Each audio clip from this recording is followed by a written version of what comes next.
Esta es la segunda parte de la plática sobre el café que empezamos en el video anterior. Y lo detuve ahí donde lo detuve para comenzar en este nuevo episodio con la parte genética. Hay personas que consideran de una manera generalizada que lo que les pasa a ellos les pasa a todos. En el caso particular de beber café. No, es amargo. Pues a mí es amargo, no me gusta. Pues a mí el amargo sí me gusta. Esto también tiene que ver con los genes. No, es que a mí me causa taquicardia. Entonces el café causa taquicardia. Y no, en algunas personas sí, en otras personas no. Para aquellos que escuchen una voz de fondo, este video lo estoy haciendo a la par con la grabación del podcast. Entonces es un experimento interesante que estamos haciendo. Una de las cosas que manejamos mucho con el café es, hay gente que si no bebe café no arranca en la mañana. Hay gente que funciona mejor con el café. Típico. Y no solamente se debe a el ritual de beber algo caliente y el olorcito. Estas son cosas aprendidas que uno relaciona con el beber café y está muy bien. Una de las cosas que a mí siempre me gustó de beber café es que lo tienes que beber de a sorbitos para que no te quemes y entonces te genera mindfulness, te pone aquí y ahora atento a la bebida súper caliente que tienes en las manos. Que una vez que se te cae encima o te la echas encima, por supuesto que estás aquí y ahora, presente, ¿no? Resulta que en la interpretación genómica que realizo a algunos clientes curiosos, revisamos si la cafeína les sirve como un nootropic, o sea, como un aumentador de capacidades mentales, un potenciador de capacidades mentales, y también qué tanto, por ejemplo, te quita el sueño, si eres un metabolizador rápido o metabolizador lento de la cafeína. Correcto. Entonces hay varios genes que tienen que ver con el metabolismo de la cafeína y quiero mencionarlos porque vamos a estar hablando de estos durante el resto de este episodio o de este video. Entonces uno de ellos es CYP1A2, entre paréntesis 1, es el nombre del gen, que nadie se espante. Este gen codifica la enzima principal para el metabolismo de la cafeína y de la melatonina. Entonces, qué curioso que el mismo gen genere un sistema enzimático que sirve para metabolizar ambas. ¿Qué significa esto, Arturo? Entonces, si yo metabolizo rápidamente la melatonina, ¿también metabolizo rápidamente la cafeína? Es correcto. ¿Y esto qué significa, Arturo? Pues que si el día de mañana necesitas tomarte una pastillita de melatonina, pero sabes que la cafeína la metaboliza rápido, o sea que no te quita el sueño, la melatonina también la vas a metabolizar rápido y vas a tener que tomar o más dosis o una que se llama timed release. ¿Qué significa esto, Arturo? Significa que se tarda más tiempo en metabolizar. Pero bueno, dependiendo del polimorfismo, que es en cambio de aminoácidos en un lugar específico en el gen, puede ser metabolizador lento o metabolizador rápido. Esto no se considera una mutación como tal, son polimorfismos genéticos llamados SNPs. Entonces, bueno, siguiente gen. ¿Y por qué estoy hablando de la parte genética? Porque la cafeína, la molécula de la cafeína, tiene 3 grupos metilo. Y entonces nos hemos dado cuenta que hay personas que tienen una baja capacidad de metilación. La metilación es un mecanismo para detener la función de un gen o para desintoxicar otras sustancias, desactivarlas.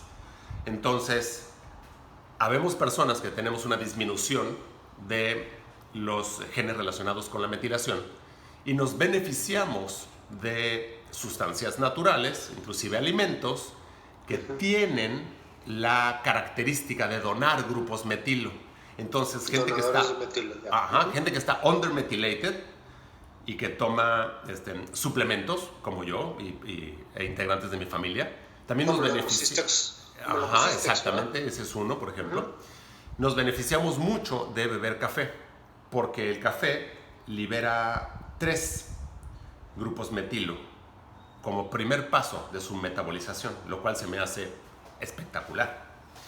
Hay otra sustancia que también se vende, que se llama trimetilglicina, y también tiene la betaína. 3 metilos, trimetilglicina, ¿no? Entonces, qué interesante es la química. Otro gen que tiene que ver con la cantidad de café que consumes es el CYP1A2, entre paréntesis 2. Hay personas que tienen este gen expresado de cierta forma y son grandes bebedores de café. El efecto diurético del café se pasa después de unos días. No crean que... Y por eso es que es importante pensar en un sistema complejo, dinámico, en vez de pensar de manera lineal. No, es que el café es diurético. Sí, es diurético la primera vez que te lo tomas, pero después de unos días el efecto diurético se pierde. Esto es súper interesante también. Hay un gen que se llama AHR que controla cuando los genes anteriores funcionan o no. O sea, imagínate que estamos tan bien diseñados que si el sistema encuentra una sustancia xenobiótica, o sea, no producida por el cuerpo, sino que externa, externa, se activa un gen que activa, o sea, el gen detecta y activa al gen que lo va a metabolizar. Entonces, estos genes que acabo de platicar, el CYP1A2, al parecer, porque se siguen estudiando, solo se activa cuando hay cafeína. ¿Qué significa esto, Arturo? Significa que si no hay cafeína, y eres un metabolizador rápido de la cafeína y rápido de la melatonina, pero no hay cafeína, entonces metabolizas la melatonina lentamente y puedes dormir mejor. Pero si el sistema detecta cafeína, el gen AHR le da la señal al gen CYP1A2 para que empiece el metabolismo y entonces degrada rápidamente la cafeína y también degrada la melatonina. Y por esa razón es que te quita el sueño en algunas personas. Es algo espectacular. Y por esa razón es que no me cuesta trabajo seguir estudiando y es algo que quiero contagiar a la gente en general que consume, en este caso, café, ¿no? Resulta que pues hay algunos números interesantes, ¿no? Te dicen que dependiendo del polimorfismo genético, o sea, si tienes un aminoácido u otro aminoácido en un lugar exacto en el gen, te puedes beber 4 tazas o más de café al día, o no. Entonces, a la gente le gusta. A la gente siempre nos ha gustado que nos digan cómo somos, cómo nos ven, la perspectiva desde afuera. Antes se hacía mucho leyéndote las manos, las cartas, el iris, etc. Y ahora, pues los nuevos prestidigitadores somos los interpretadores genéticos que te podemos decir cosas de ti que no nos has dicho de ti. Entonces, ay, sí es cierto, fíjate que cuando tomo café no puedo dormir bien. Ah, pues ya sabes por qué, ¿no? Y hay gente que, oye, no sé, pues lo hacemos al revés, checamos tus genes y te voy a decir. Uno de los mecanismos que se sabe que tienen que ver con una de las funciones del café es a nivel receptores de adenosina. Hay un gen, o varios, porque hay que recordar que normalmente los genes trabajan en clúster. No han encontrado, y es muy posible que no exista, el gen de la obesidad, porque trabajan en grupos. Y hay genes que tienen que ver con un grupo y hay genes que tienen que ver con otro grupo de genes que hacen cosas distintas, pero es el mismo gen. Entonces, a lo mejor sí siguen estudiando o si siguen escuchando los videos, se van a dar cuenta que hay un gen que menciono, que ya habíamos platicado de él, que ya habían escuchado en un video anterior. Entonces, por ejemplo, el gen que se llama ADORA, ADORA2A, tiene que ver con la sensibilidad del receptor a la adenosina. Entonces hay gente que es súper sensible a la cafeína y a sus efectos, y hay gente que es menos sensible. Y esto también tiene que ver con la cuestión genética. Existe un gen que se llama ADA, que es la deaminasa de adenosina, y entonces ese gen hace que seas más dependiente o no para despertarte en la mañana con cafeína. Hay personas que son menos dependientes y se jactan de poder funcionar sin ningún tipo de café o cafeína en la mañana. Y hay otras personas que de plano te juran que no pueden arrancar, que ya probaron la cafeína y prefieren empezar su día con cafeína. Y tiene que ver con este gen. Entonces, no está en tu mente, está en tus genes.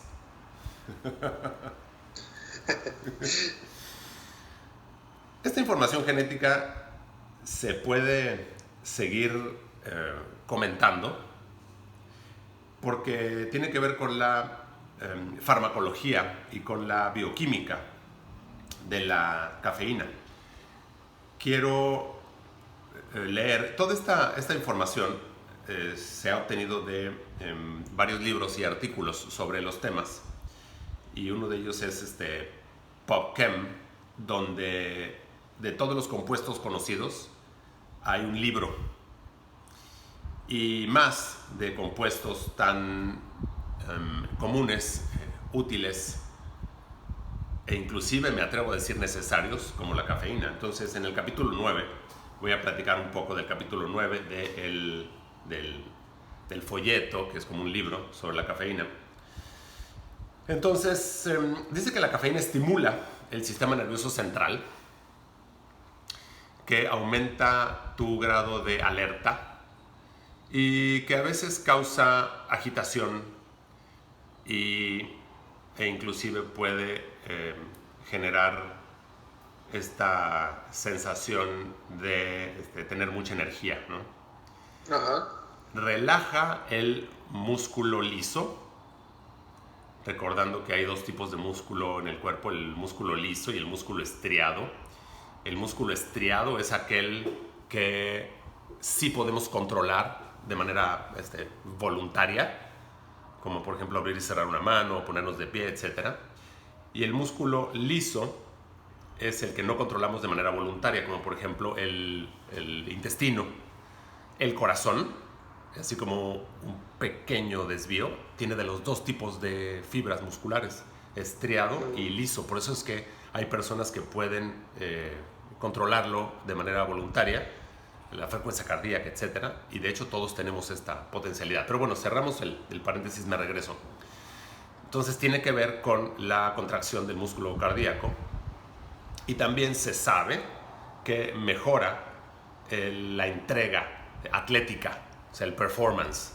Entonces, una excelente bebida pre-workout, o sea, antes de ir al gimnasio, antes de subirte a la bici, antes de lo que quieras hacer, es tomarte un shot de café, o 2 o 3. Esto así es.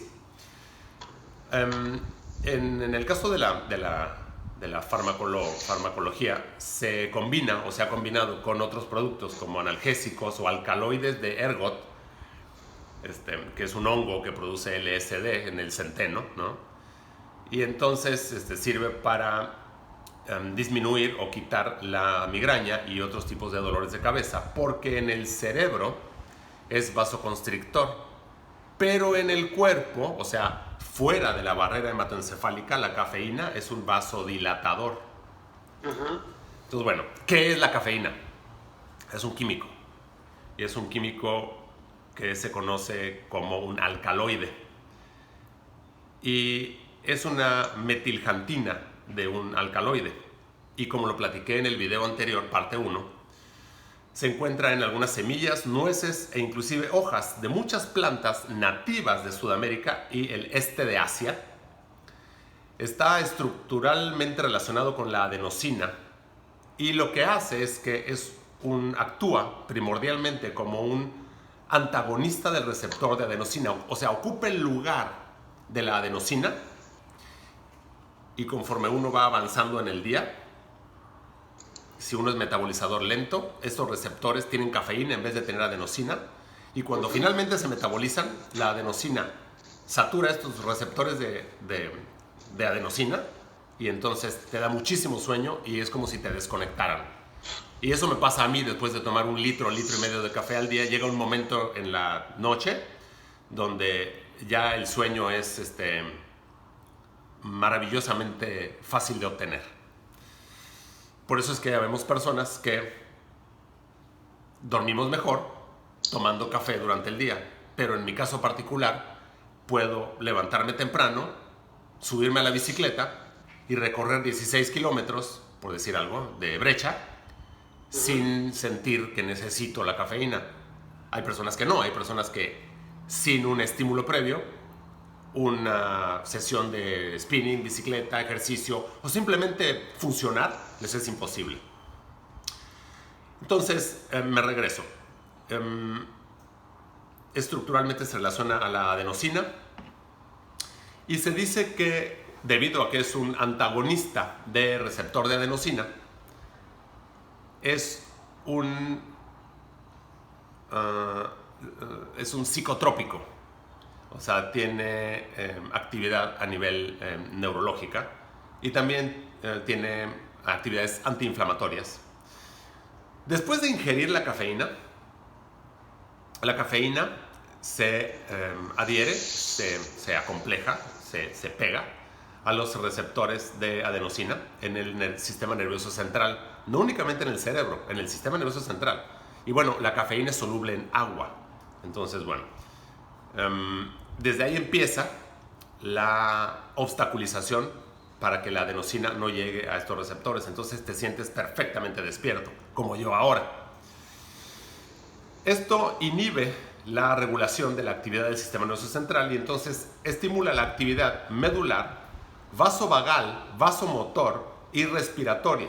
Estimula estos centros del cerebro, o sea, no nada más te quita el sueño. Este agente, la cafeína, también promueve la liberación de neurotransmisores en el sistema nervioso central. Claro, esto es si tienes los precursores, que son aminoácidos en muchos casos, para poder hacer neurotransmisores, tus pozas metabólicas de neurotransmisores están bien, bebes café y entonces se libera y es como la felicidad del día, ¿no? Si no has comido bien y no tienes los neurotransmisores, no tienes los precursores de neurotransmisores, porque no tomaste tus suplementos o estabas en ayuno. No tienes la materia prima. Exacto, no tienes la materia prima para hacer estos neurotransmisores y entonces el café no te da el mismo efecto y sigues igual de depre. Y pasa mucho, lamentablemente, en personas vegetarianas, veganas o gente que no está comiendo lo que debe comer o no absorbe a nivel intestinal o gastrointestinal lo que debe absorber. Entonces, bueno, resulta que los efectos antiinflamatorios de la cafeína se deben a una inhibición no selectiva, competitiva, de fosfodiesterasas. Y lo que sucede es que cuando se inhiben las fosfodiesterasas, aumenta la concentración dentro de la célula de AMP cíclico, que se llama CAMP, y esto activa proteína quinasa A, inhibe la síntesis de leucotrienos, que son sustancias proinflamatorias, y por eso es que te baja la inflamación e inclusive aumenta tu inmunidad, te ayuda a subir tu capacidad del sistema inmunológico. ¿A poco no es una verdadera maravilla la cafeína?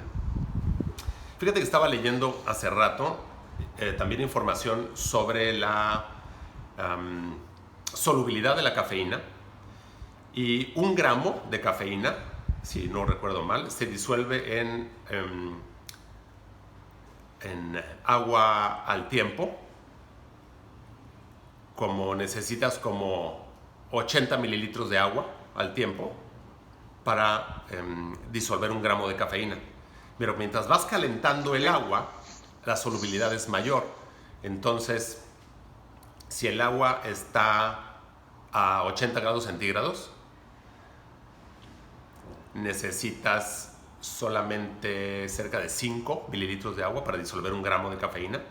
Y si el agua está a punto de ebullición, con 1.5 mililitros de agua a punto de ebullición, puedes disolver 1 gramo de cafeína. Entonces, ¿por qué digo esto? Porque estas técnicas que tú manejas estupendamente bien para preparar café, hay unas técnicas de percolado en frío del café, utilizas agua fría. Sí.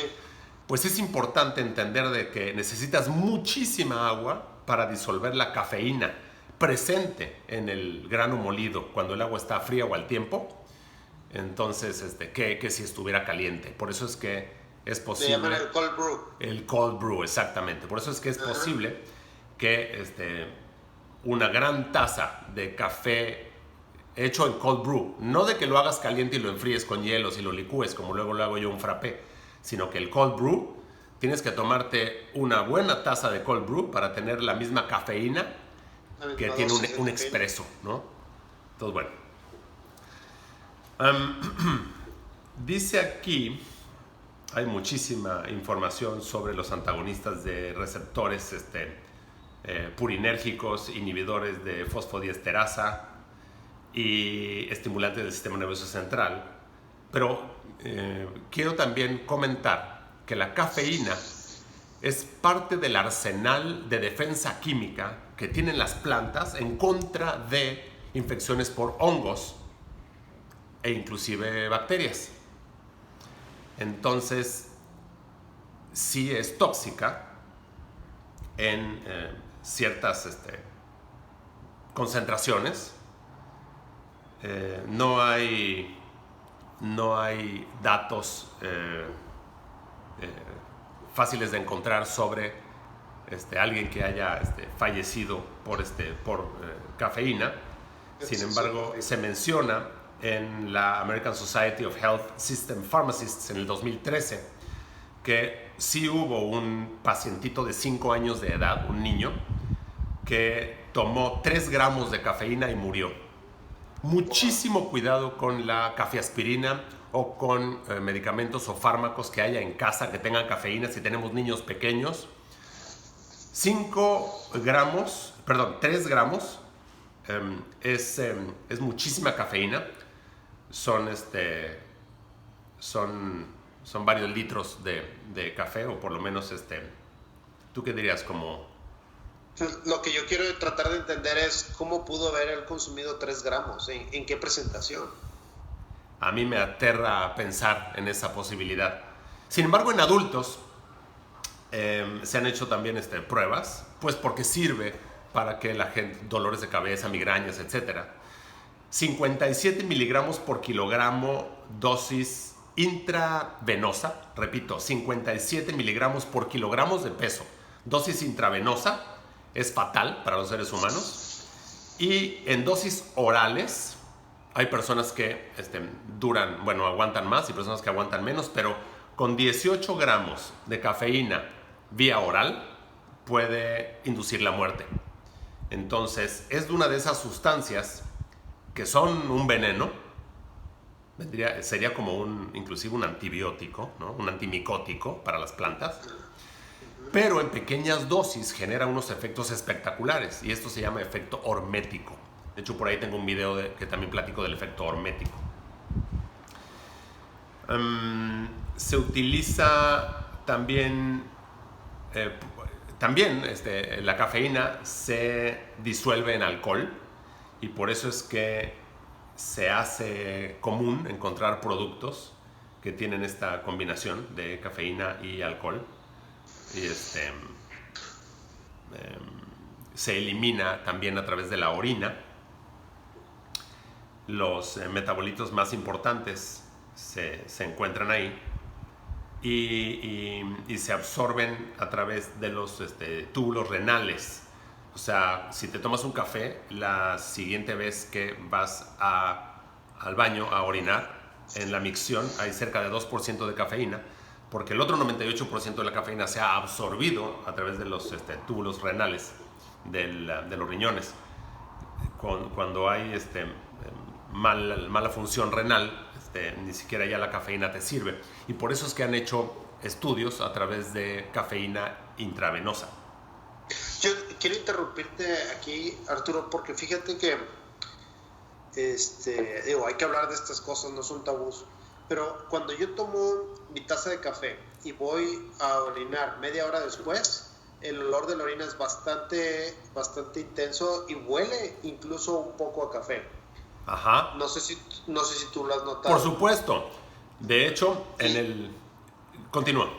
Sí, y la pregunta es, ¿significa que soy buen metabolizador o no tiene nada que ver la pregunta cuando yo puedo oler el café en la orina media hora después? Es una excelente pregunta. Y la pregunta es, si no se escuchó claramente, si el olor e inclusive color de la orina media hora después de la ingesta de café tiene que ver con si eres metabolizador rápido o lento de la cafeína. Y la respuesta es no. Fíjate, en el video anterior platiqué sobre las reacciones de Maillard y las miles de sustancias del café como bebida, y entonces muchas de estas tienen distintos tipos de metabolismo, de velocidades de excreción, de absorción, y es súper complejo. De hecho, se sigue estudiando. Lo que se sabe es que después de una ingesta, o sea, de manera oral, se aumenta la concentración sanguínea de la cafeína de 30 minutos a 2 horas después de la administración. O sea, después de que me estoy tomando mi taza de café, se va a aumentar y va a llegar al nivel máximo en sangre de 30 a 120 minutos. Después de esto, la acción, o sea, el efecto, se tarda de 45 a 60 minutos. La comida, el alimento en el estómago, disminuye la absorción de la cafeína. Y el nivel plasmático tope de cafeína puede estar entre 6 y 10 miligramos por litro de sangre. Se ha estudiado inclusive en neonatos, o sea, en bebés dentro de la pancita de la mamá, porque atraviesa la placenta la cafeína y llega a la sangre y también pasa la membrana hematoencefálica en la mamá y en el bebé. Entonces, no se tiene el valor de la disponibilidad de la cafeína en el feto, pero de que llega, llega. Ruta de eliminación. Ya lo platicamos a través de los riñones. Volumen de distribución. Como lo hemos platicado, la cafeína atraviesa rápidamente la barrera sangre-cerebro. Se disuelve en agua, pero también se puede disolver en grasa. Las capacidades, las cantidades de disolución son distintas, obviamente. Y se sabe que las concentraciones de cafeína en el fluido cerebroespinal de recién nacidos son similares a las concentraciones encontradas en la sangre. O sea, fíjate el experimento que han hecho. O sea, la mamá bebe café, luego entra a trabajo de parto, el bebé nace y se le revisa en sangre si tiene cafeína o no. Y sí tiene cafeína. Lo cual, pues hasta ahora está bien, ¿no? Claro. Pero dice que en los infantes, 0.8 a 0.9 litros por kilogramo es el volumen medio de distribución de la cafeína.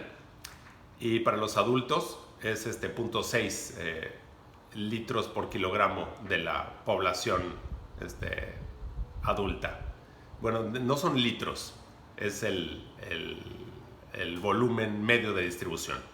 O sea, en los niños hay más que en los adultos. Okay. Varía la excreción de la cafeína y es aproximadamente, el promedio es de 0.078. Esa es la velocidad es L sobre kilogramos por hora. Y ahí la L es el volumen de distribución. Dicho en otros términos, 1.3 mililitros por minuto por kilogramo. Esa es la velocidad a la cual se descarta, se excreta. Han hecho muchos estudios sobre fetos, infantes que han sido expuestos a metilxantinas. Como lo platiqué, pues porque la mamá bebe café y luego se le hace el estudio a los niños recién nacidos. Y la teofilina es uno de los subproductos del metabolismo de la cafeína. Entonces se sabe que, por ejemplo, el chocolate y el té pues tiene teofilina, que insisto es un subproducto. Entonces me da la impresión de que pues parte de la cafeína que tenían estas plantas, la del cocoa o la del té, ha sido metabolizada o degradada, ya sea por tiempo o ciertas características, a teofilina. Inclusive a aminofilina, que se pueden revisar, se pueden detectar en orina. Y en otros casos, fíjate la información interesante, que para evitar esta condición de apnea que se le da, que presentan los bebés prematuros, es que también se utiliza la cafeína, la teofilina y la aminofilina, y se utiliza de manera intravenosa en estos bebés prematuros. Las metilxantinas, como la cafeína, atraviesan rápidamente la barrera placentaria y llega a todos los tejidos. Esto ya lo habíamos platicado. ¿A poco no está súper interesante esta información? Un poco técnica, pero sí. No, hombre, y me quiero ir más técnico. Fíjate que la distribución de los metabolitos es súper interesante porque se metaboliza a través del hígado y, como ya lo platicamos, a través del gen CYP1A2. Se le llama citocromo CYP1A2. Y estas enzimas es la que van cortándole pedacitos a la molécula del café. Y como ya lo platicamos, el primer paso es la demetilación. Entonces estos tres grupos metilo se separan de la molécula. Por eso es que es un fantástico donador de grupos metilo. Si te quedas sin tu suplemento para mejorar tu metilación, sabes que tomando un poco de café, o mucho café, puedes tener también estas sustancias de manera alternativa. Entonces la cafeína se desmetila y se genera la paraxantina, que es uno de los metabolitos más cuantificables en mayor cantidad. Y luego se da la teobromina, luego la teofilina, que son menores. Algo súper interesante es que se excreta en la orina como uratos después del metabolismo. ¿Qué me quieres decir, Arturo? Pues te quiero decir que la cafeína puede aumentar o puede generar cristales de uratos en la orina. Y los uratos provienen del ácido úrico, y eso tiene que ver con la estructura química de la cafeína. Y el ácido úrico, siempre se culpaba al ácido úrico en sangre o inclusive en orina de la ingesta de carne por las purinas, que son las proteínas de la carne roja en particular. Pero también se sabe que el cuerpo humano tiene la capacidad de transformar la fructosa en ácido úrico. Entonces, es importante revisar en orina si tienes cristales de urato amorfo le llaman, ¿no? Porque los cristales pues, no tienen una forma definida. Si sí tienes cristales de urato amorfo en orina, tienes que suspender totalmente la ingesta de frutas, volver a hacerte el estudio para ver si lo sigues teniendo. Y si lo sigues teniendo, pues revisar si no hay algún inicio de piedritas en los riñones, y a lo mejor sí sería, hasta ahora, la segunda causa para suspender el café de manera temporal o tomar café sin cafeína. ¿Y cuál es la primera causa, Arturo? Pues que te cause taquicardia, porque tiene una afectación en el músculo liso del cuerpo. Entonces, hay personas que el café, por sí, la cafeína per se, sí genera la molesta taquicardia.